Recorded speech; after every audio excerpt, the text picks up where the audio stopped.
Rather than large, welcome back to Cossy's Arsenal podcast. My name is Cossy.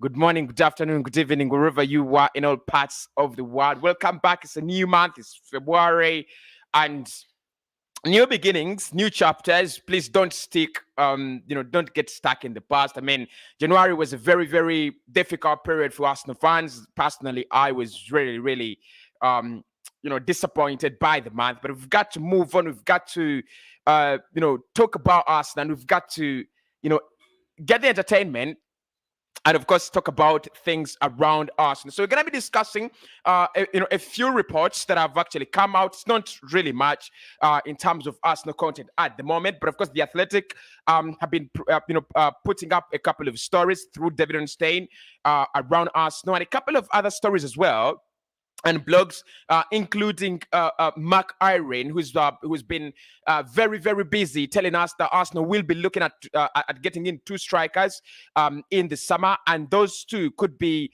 Dominic Calvert-Lewin, who we wanted in January, but then we thought it can't be done in January, and also Alexander Isak, who Arsenal believed that in January, his release clause of 90 million euros was way above his market value. But of course, we'll also discuss Mikel Arteta's new contract and the conditions that have actually been put in place. What does he have to do to get that new contract? To get the new contract, Saliba's new contract as well, Saka's new contract, all of those in the pipeline. Of course, the comments of Jean-Michel Aulas, the Lyon sporting director, on Alexander Lacazette. Very strong comments, because he said we are keeping tabs with Alexander Lacazette and we would love to sign him at the end of the season. Very strong comments there from Jean-Michel Aulas. Obviously, he knows the player is left with only less than 6 months on his contract, so he knows he can really speak in that way, doesn't he? But so many stories, right? To dive into, in regards to Arsenal. Of course, we'll be moving like this in February. We have a game coming up on the 10th of this month. We'll be taking on Wolves away from home, so we'll be diving into that. We'll be trying to look at the conference reactions, predicted lineups, and more stuff regarding the fixtures that we have in this month. So look, if you love the content, smash a like on the video. Do subscribe to the channel as well. Our target for this year is very huge. And of course, it's a little bit crazy, but that is my target. I want to get to 100,000 subscribers before January the 1st. So we need to keep moving. Where do we begin then, lads? Let's start off with Mikel Arteta's new contract that has been proposed. I mean, it's been here, but after that January transfer window, and all the stick that he was receiving, we have received reports that Arsenal will be planning to give Mikel Arteta a new contract, 2.5 years at the end of the season. Now, this is the story that we've discussed a little bit in the past before we dive, before we got concerned much with transfers. But it looks like it's gonna happen, whether we want it as Arsenal fans or we do not want it. It's gonna happen. It's gonna sign a new contract. It's gonna be Arsenal manager for the next at least 1 or 2 years after this season. So Arsenal fans really need to get used to this. But what actually came out that was very interesting for me, what actually amused me with that, was reports indicating that Mikel Arteta finishing in the top 4 or finishing outside the top 4 is not one of his priorities. Is actually not one of the conditions he was given as manager. That is the feeling around the people at Arsenal. That is the feeling around the club. Mikel Arteta's finished in the top 4, and that's why our January transfer window was a little bit shambolic. It's not a priority. What he has been asked to do to get a new contract is to just finish in the top 6, whether in position 5 or in position 6. To get back to Europa League. So that is what he's been told. If he gets Europa League, if he goes back to Europe, then he gets his new contract. I think what would be unacceptable is the amount of money he spent in the summer and then finish in 7th or finish again in 8th. That might be unacceptable. But the moment he nails it, he nails it down to the top 6, which I think is also a risk, by the way. There is that kind of risk. But I think with Arsenal, what they've done is they've looked at Newcastle, and that is how low our ambitions are. As a club, I think the fans are really ambitious. The fans really want this club to work. We want this, we want this thing to work. But it's not the same feeling around, the management. It's not the same feeling around the club. So Mikel Arteta will get a new contract at the end of the season with more money, 2 more years, at Arsenal, as long as he finishes in the top 6. So that doesn't matter whether he finishes above Spurs or he finishes above Manchester United or below them, he will be getting his new contract. And for me, lads, I've told you after the Burnley game, the last game we played in the Premier League, that my feeling and what I feel around Arsenal is we will not finish above Spurs, and there are high chances that we might not finish above Manchester United. I just got this kind of gut feeling that we'll finish above West Ham, because West Ham, yes, they've really done well this season, and you cannot take anything away from them. But at some point in time, they will crumble. They will crumble, under pressure. Probably, give away some, few points that they should not give away. Just like we've seen them, they've had those kind of spells where they felt like we are now members of the top 4, and then they lost points for fun, and then they attracted competition from City. from Tottenham, United, on Arsenal. But if we talk about Mikel Arteta and the ambitions, the goals that have been set for him, maybe you look at this point in time, I might not blame him, because he came out after that Burnley game and he said, "Look, I'm lacking in numbers. My squad is lacking in numbers. I do need more signings. I do need in players." And I think that is the only way for me he can bail himself up. There is no other way. That is the only way, Mikel Arteta can be like, yeah, I asked for new signings, I asked for new players, but I wasn't given, and therefore I can finish in 5th or 6th. Yes, he had a chance to finish in the top 4. That for me is no longer available. The cards we have played, yes, they're not that dirty, but they're not good at all. And if anyone feels, Arsenal have played the right cards, I don't agree with you. I might not disagree with you until the end of the season,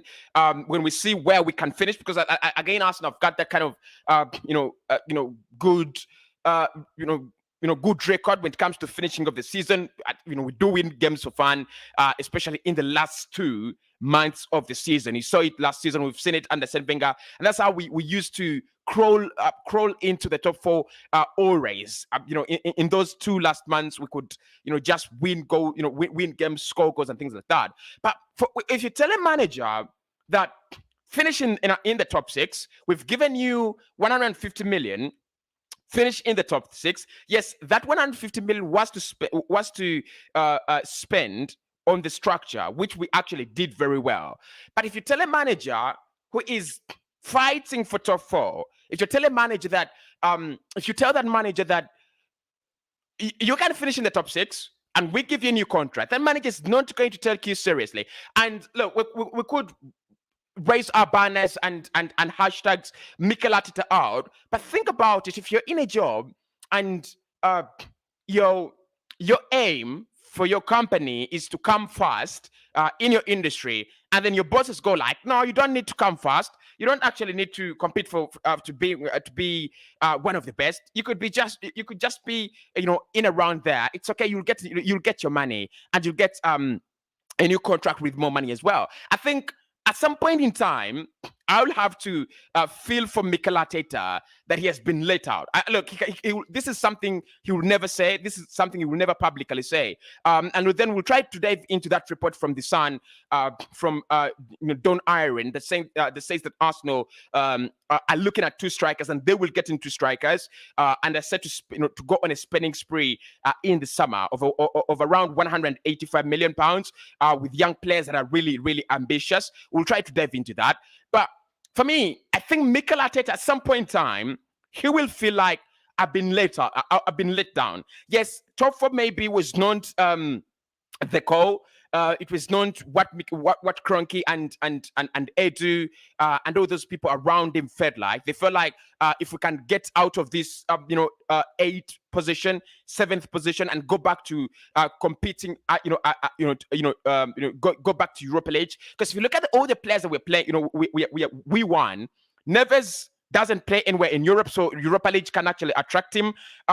Alexander Isak at Real Sociedad, if you have Europa League, you can take him. And Dominic Calvert-Lewin, if you have Europa League, you can take him as long as you have anywhere you're playing in Europe. So I think that is what they looked at, and they're like, right, go back to Europe. Just go back to Europe. We are going to be okay with it. With that, we'll give you a new contract. And for me, if I'm Mikel Arteta, if you look at the ambition, if you look at the hunger he has created in this side, to an extent where the fans and all the media, especially the mainstream, have been like, right, look, maybe we can't go back to we can't go back to Europe, but not only Europe, but to the Champions League. Maybe we can, maybe Arsenal can. And at some point in time, the board goes like, no, you're not going back to Europe. Just chill down, just calm down. It's not a big deal, right? So I feel like Mikel Arteta will be let down by at some point in time. We will shut Mikel Arteta up, but then we'll have to think about the conditions in which he's actually working for this team. Working for Stan Kroenke for me is not the easiest thing out there as a manager. Working for people like Edu, you want something else, and you clearly know that as manager you are right, but people like Edu, they're just going to mess you mess you up. I just feel like if Arteta had a better sporting director, if we had someone like Mark Overmars in that job, I feel like we could have done better. We'll be doing better, because what we needed was a few loan deals in January, just a few loan deals, 1 or 2 loan deals in January to make this side stronger. That's what clubs like Tottenham have done. They've gotten Dejan Kulusevski on loan, and also signed Rodrigo Bentancur on a permanent. Those are not so many signings. They're none. Yes, they wanted the likes of Luis Diaz. They wanted them. They wanted the likes of Adama Traore. They've not got them, but they've not given up. They brought in a few. I don't think Rodrigo Bentancur is going to be one player that catches fire right away. He's a very, very good player, by the way, very, very good. And that's why I think when they brought him in, they decided Ndombele can leave, and also and Giovanni Lo Celso, they can leave when they brought in Bentancur and Dejan Kulusevski. But I think that is what Arsenal needed to do. I think we just needed to borrow a page from Tottenham's book, and we didn't do that. So Mikel Arteta getting a new contract in the summer, according to reports, he's been told you can finish in the top 6. It is okay. So the level of ambition at this club is not where we thought it was. Maybe it will get back there. Maybe we'll go back to that level. But at the moment, they're telling a manager who is fighting for top 4 that top 6 is okay. I mean, and to prove their point, they've told him, I think those players you have, you can finish in the top 6 with those, with that batch of players you have. So you don't really need to ask for more players. Please don't ask for more players. They're enough. We'll see you in the summer. Goodbye. Right? So Mikel Arteta's new contract. Honestly, look, with this squad, if he finishes in the top 5 for me, yeah, you give him a new contract. Give him a new contract, because he's been let down. And of course, we know the Kroenkes, the Kroenkes were always going to let him down. The Kroenkes were always going to, mess up with them, because they don't care about how much you're winning. They care about how much money you are making. And I think this is a very, very good, it's a very good strategy from them, what they've done. They've given Arsenal 150 million. If Arsenal is, in one campaign, Arsenal is going to make more money than that. For example, in this campaign, if we go back to UCL or Europa League, we're making lots of money, right? And the feeling now around Arsenal is, wow, it's a brand that is awakening. I mean, what Kroenke needs to do is go in the summer, spend another 100 million, and then he can start taking away this money, because we do not know, for sure, if the likes of Saka, Martinelli, Saliba, Ben White, we don't know if this project is actually to win titles, because that we are not yet there. And we've been at the point in time where, as Arsenal fans, we lose players. Arsenal loses players because we are building a stadium because we need money. But it's not that for me. It's about the Cronkies, and at least we know they're building this project. I've highlighted that, and many people seem to really ignore it. But I've highlighted that when I was reporting in the summer. 90 Min put it very, very clear that Arsenal will be going on a spending spree. Yes, we did. But they've also highlighted the fact that Arsenal wanted to go on a spending spree to get in young players that can, and this is very, very important, players that can have, a high resale value. So why do we want players that have a resale value? Why do we want players that have a high resale value? Because in the future, there is a possibility that some of these players, including Saka, including Odegaard, when they do well, and investors like Newcastle, investors like Real Madrid come in with money, we will sell them. So Arteta, yes, is building a project, but we don't know whether this project is one that is looking at winning titles. We don't know that. We absolutely don't know that. But at least we know he will be given a new contract. That is confirmed at the end of the season. Finish in the top 6, no trophy required. I mean, those are so low standards. I thought we could do better. Those are very, very low standards. Like, finish in the top 6, no trophies required. As long as you can show us, at the end of the time, it's like your son telling you, you know what, Dad, I'm fighting so hard to get into the top 4 in my class, and then you just go like, what? Top 4, in your class? Why? Just finish in position 6, and then you stop buying him school requirements and textbooks, and then he finishes in position 6, and then you throw a party, because that's what you're gonna do. Reports now circulating that Arsenal will try to spend more in the summer. Yes, it can work in our favor, because look, if you set the bar too high, and then you don't meet that in the next season, it could be hurting. It's what happened with Manchester United last season. They finished they finished second, and this season they will barely see the top 3 positions in the league. So maybe is that what Arsenal are trying to do? No, it's not. It's just a game of numbers. How much money will we make? We can't spend in January, right? Because for me, if Arteta is going to get a new contract, it's a very different scenario from a Manchester United's scenario. Because United are looking at, we have a manager that we think will not be here, in the summer.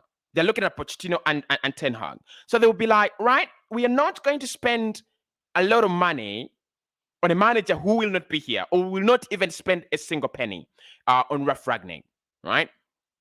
Arsenal, we are committed to Mikel Arteta, unless they're telling us, oh, Mikel Arteta is done enough. If he doesn't finish in the top 6, then we don't give him a new contract. For me, which is absolute bullshit. I think he's here to stay. Next season and the season after that, he's there to stay. So give him the resources, right? Give him the resources. He's not, look, it's not even asking for. It's not even asking for 80 million in January. It's not even asking for 10 million in January. All he's asking for is a few loan deals, just a few loan deals, to get that done. But it happened. So Arteta's new contract in the pipeline. Now there are also 2 other players that have been mentioned to be in the way of getting a new contract, or to be in the process of getting new contracts, and that is Bukayo Saka as well as William Saliba. I think with Saka, it is open. We've spoken about it on a couple of occasions. Arsenal need to do that as soon as they can. I mean, there is no way you want to convince us, and it shouldn't be let. Yes, we've mishandled player contracts before, but with Saka, it is one we should do even before the end of the season. But according to reports, according to the Athletic, they report that Arsenal will be looking at giving him a new contract at the end of the season. It's a no-brainer. Yeah, it's a no-brainer. I think the only question is how much is he going to get and things like that, and the incentives and things like that. Because if you look at Arsenal's top four highest earners, you have Partey, you have Lacazette, you have Pepe, and Ben White. Ben White deserves to be part of our highest earners. Partey deserves to be part of our highest earners. Lacazette will be living in the summer, so either way, he could be off the books in terms of wages, and Pepe will be leaving very, very soon as well. So I just feel like Saka needs to be part of our highest earners. Honestly, he needs to be up there with the big boys earning the money. But with William Saliba, I think he's one that we need to talk about very, very carefully.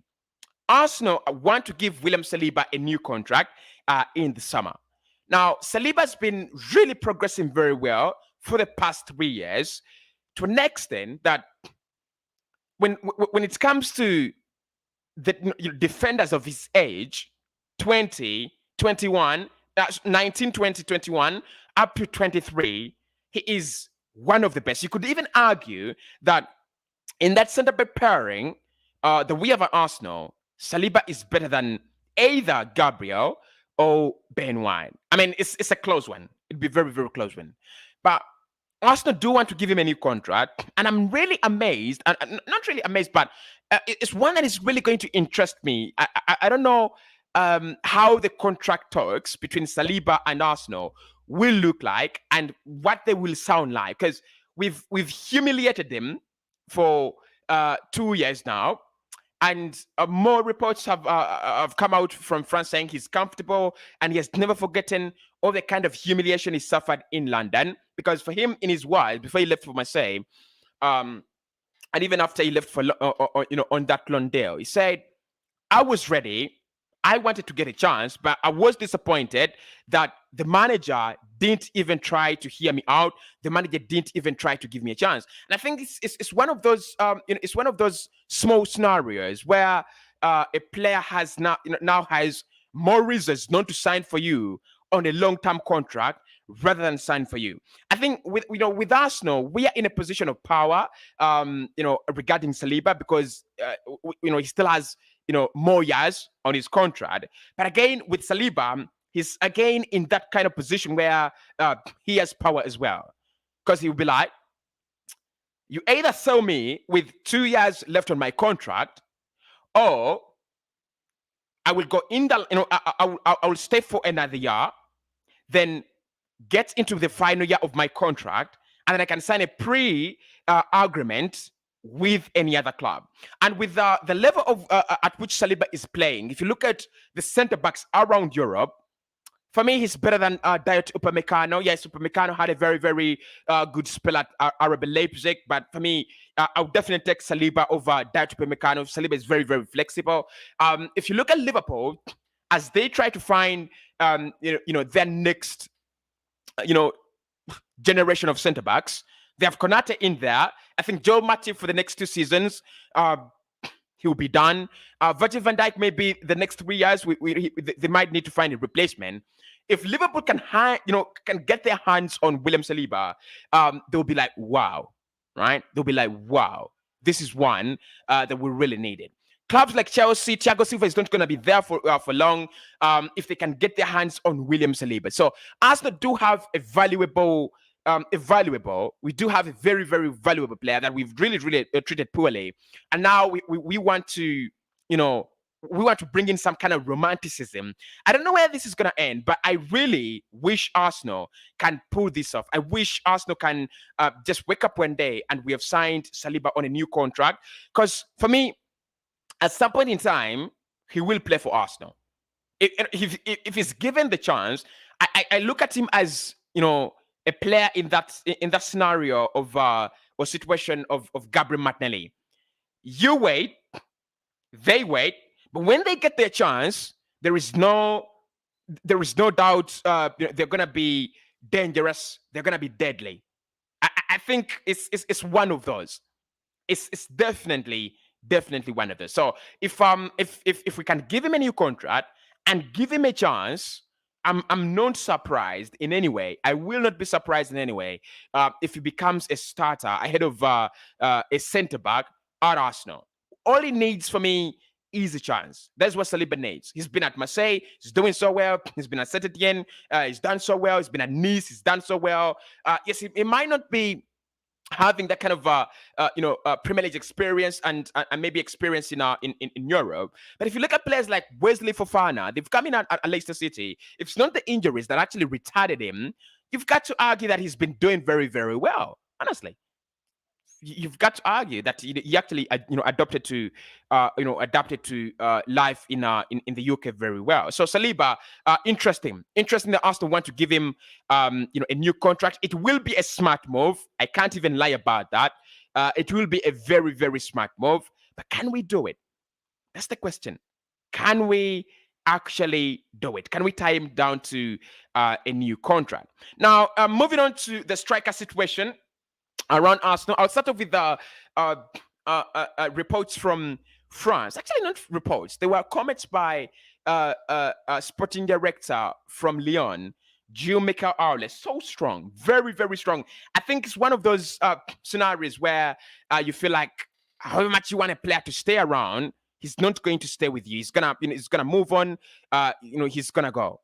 Honestly, I think that is that is it. So with Alexander Lacazette, Jean-Michel actually came out and he said, we want Alexander Lacazette and we will try to sign him at the end of the season. We've been trying to monitor him. We've been trying to monitor him for some time, and we'll try to get him back in the side at Lyon. And look, it's been reported by L'Equipe that Arsenal would love to give him a new contract, but we are not meeting his demands. So the chances are that Nketiah and Lacazette will actually follow Pierre-Emerick Aubameyang. So big, I think big moves there. Big moves from Lyon. Very, very big moves. But for me, I've always made it very clear that for Lacazette, Arsenal needs a new chapter. We just need to move on. And in that new chapter, Mark Iron has actually, come out and said that Arsenal could be going on a spending spree in the summer. And we are looking at 3 players in particular. Ruben Neves from Lyon. Wish you could get that story here. As simple as that.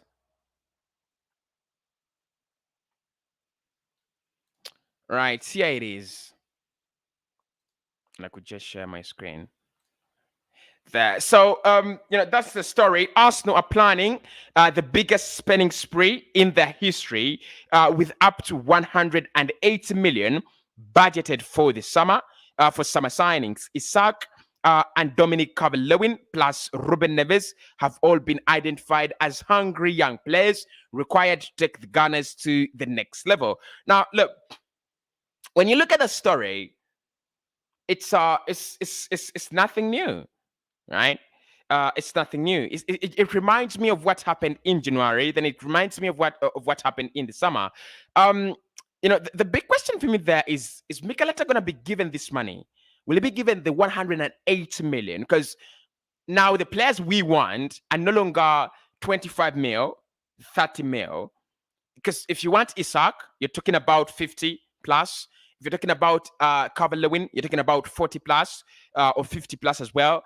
And then if you're talking about Ruben Neves, then you will be talking about 45 plus mil. So if Arsenal is really serious about those 3, they'll have to spend 150 million plus. Of course, you have to think about getting in a backup right back to Tomiyasu, who we do not have. So look, it's not a report that I really want to discuss, in detail at the moment, especially coming off that, disappointing, very, very disappointing, transfer window in January. But it's one of those where I'll be very, very surprised if Arsenal spend all that money, especially looking at what we spent in the summer. I'll be very intrigued. I'll be very, very intrigued. right?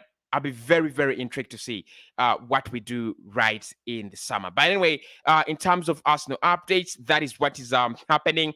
Nothing new in terms of in terms of anything you guys want to be, intriguing. Nothing new. Mikel Arteta's contract, contract is up there for discussion as well. And I've also seen Mark Hiring saying that Stan Kroenke is keen to show his faith in Mikel Arteta. Kroenke wants to show his interest, his faith in Mikel Arteta. Maybe to back him. Yeah, maybe to back him with some fans. But for me, if you wanted to back Arteta, should have been in the summer. I mean, so should have been in January. That's what I think. Because in January, for a manager that is really working hard, back him in January, and then everything is right. But if you fail to back him in January, and then you want to promise promise him heaven and earth, it's hard to believe, really. Chidadu says Cossy be coming down. Remember, Arsenal have just 17 or 18 games to finish the season. So you think players we have can't do it? They don't have to buy. They don't have to buy in panic in the window. The summer is there. Look, I think smart moves are really needed when you're having a rebuild. Liverpool have done that very well. They've got they've done that kind of very, very smart recruitment, and I think that is what you're talking about. You want Arsenal to go smart rather than maybe panic. If Liverpool fans see Luis Diaz working well, that is a smart move. If Luis Diaz fails at Liverpool, that is a panic buy, right? If Arsenal fans finish the season in top 4, that was a smart window. If we fail to even make it to the top 6, what else do we have to blame? Because we already lack quality. So for me, it's two-way, right? It's two-way. You either and it's easy. You either back your manager and see him through, or you work with chances. You gamble. And honestly, we have gambled. We have scored 1 goal in January and given away striker and didn't bring in anyone, right? So it's a gamble. We don't know whether the gamble will pay off as yet or not. We have 18 games that are, well spaced, 1 game per weekend. Good enough. Absolutely good enough. Right? But the teams around us, Spurs have strengthened, Liverpool have strengthened. Right? So it's a gamble that we've taken. Whether it pays off or it doesn't pay off, we don't know as yet. And there is only one way to find out. We run until the finish line. We'll find out on the finish line. And it says, if Arsenal did eventually miss out on top 4, I will disbelieve them more. Okay. And then okay. This is Mustafa says, what is the likelihood that Arsenal will sign strikers? The January transfer window is over. Yeah, the January transfer window is over. It's now the summer.